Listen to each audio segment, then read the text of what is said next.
ड्यूरोफ्लेक्स जो एक नींद सुधारने वाली कंपनी है, हाँ वही गड्ढों वाली, वो अब आईपीओ लाने की तैयारी कर रही है और खुद को पब्लिक कंपनी में बदल चुकी है।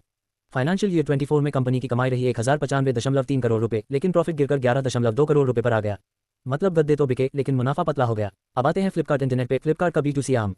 फाइनेंशियल ईयर 25 में इनकी ऑपरेटिंग रेवेन्यू 14.4% बढ़कर 20,493 करोड़ रुपए पहुंच गई और घाटा 36.7% घटकर 1,494 करोड़ रुपए हो गया।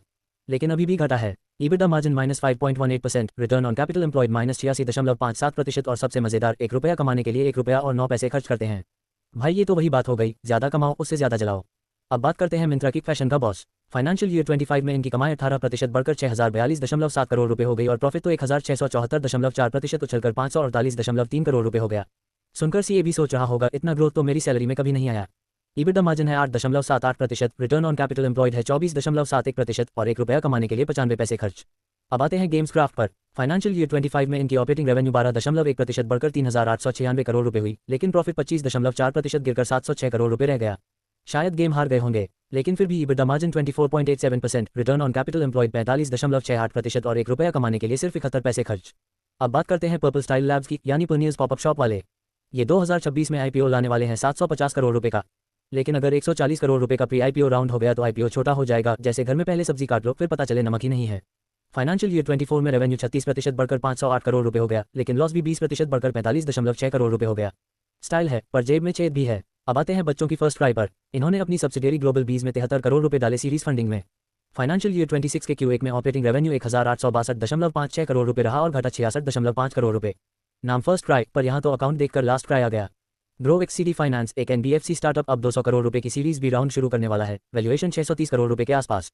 फाइनेंशियल ईयर 25 में इनकी रेवेन्यू 7 गुना बढ़कर 27 करोड़ रुपए पहुंची, लेकिन घाटा 8.17 करोड़ रुपए तक बढ़ गया। लाइक करे, शेयर करे, नीचे कमेंट करो और सब्सक्राइब करो जल्दी से। आगे बढ़ते हैं। अब रॉकेट न्यू मोबाइल ऐप बनाने वाली कंपनी 131.4 करोड़ रुपए जुटा रही है अपने एक्सटेंडेड सीरीज ए राउंड में। वैल्यूएशन 545 करोड़ रुपए। पैसा यूज होगा ग्रोथ, एक्सपेंशन और वर्किंग कैपिटल में। फाइनेंशियल ईयर 24 में रेवेन्यू सिर्फ 3.5 करोड़ रुपए थी और लॉस 46% बढ़कर 11 करोड़ रुपए पहुंच गया। मतलब रॉकेट छोड़ा तो सही, पर स्पेस में जाने से पहले ही पेट्रोल खत्म। इंडिफाई टेक्नोलॉजीज एक MSME lending focused company. Financial year 25 में इनकी ऑपरेटिंग रेवेन्यू 22% बढ़कर 360 करोड़ रुपए रही, लेकिन नेट लॉस 45 करोड़ रुपए का रहा। मतलब दूसरों को लोन देते देते खुद की बैलेंस शीट ICU में चली गई। अब वन असिस्ट जो कस्टमर प्रोटेक्शन और असिस्टेंस सर्विस देती है, ये 108 करोड़ रुपए जुटा रही है डेब्ट और इक्विटी मिक्स से। वैल्यूएशन 1,978 करोड़ रुपए। फाइनेंशियल ईयर 25 में रेवेन्यू 22% बढ़कर 623 करोड़ रुपए हो गई और लॉस 56% घटकर 11 करोड़ रुपए। EBITDA margin 4.1%, return on capital employed -8.64%, यानी कस्टमर को असिस्टेंस, इन्वेस्टर को रेजिस्टेंस।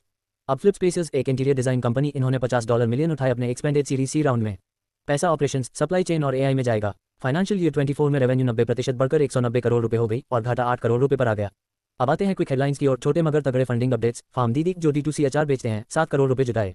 हाँ भैया, अब अचार भी एंजल फंडेड है। P camp battery circularity company 12 crore रुपए। जुन रूफ एक रूफटॉप सोलर स्टार्टअप 25 करोड़ रुपए। WeHouse proptech startup 25 crore रुपए। Ember cookware brand $3.2 million. असायत स्किन केयर ब्रांड जो हाइपर पिगमेंटेशन पे फोकस करता है, 28 करोड़ रुपए।